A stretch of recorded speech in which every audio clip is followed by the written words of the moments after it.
ko belahin surang kanay na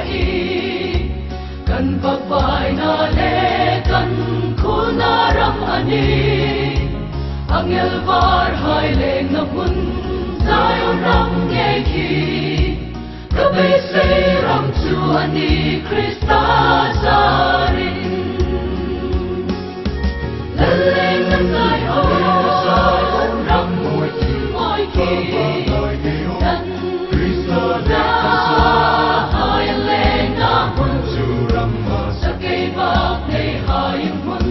shimman nay tano rokway na letin na ang sambeli ring na intahang kir Zion ram moy ki arokwi in o aman hoy om ngay de lungay na lebe dong na hayang tano kim na lelong na zairi an fonteli laleng na tayo ram moy ki dan Kristo na haileng na mun sa kay bak nay hayang mun shimman nay tano rokway na letin na ang sambeli suram rokway in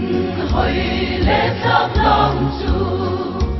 kan sa hayram ani o arokway nge ay sing na inhidoy ram hiasuk san pa sayo ram in hoy kilatung ngeti laleng na tayo ram moy ki dan Kristo na haileng na mun sa kay bak nay hayang mun shimman nay tano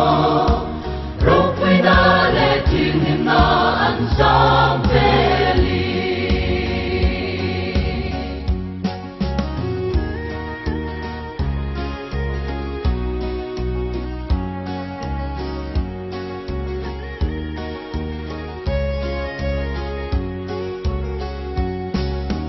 suram rokway in hoy letak lang su kan sa hayram ani o arokway nge ay sing na inhidoy ram hiasuk san pa sayo ram in hoy kilatung ngeti laleng na tayo ram moy ki dan Kristo na haileng na mun sa kay bak nay hayang mun shimman nay tano rokway na letin na ang sambeli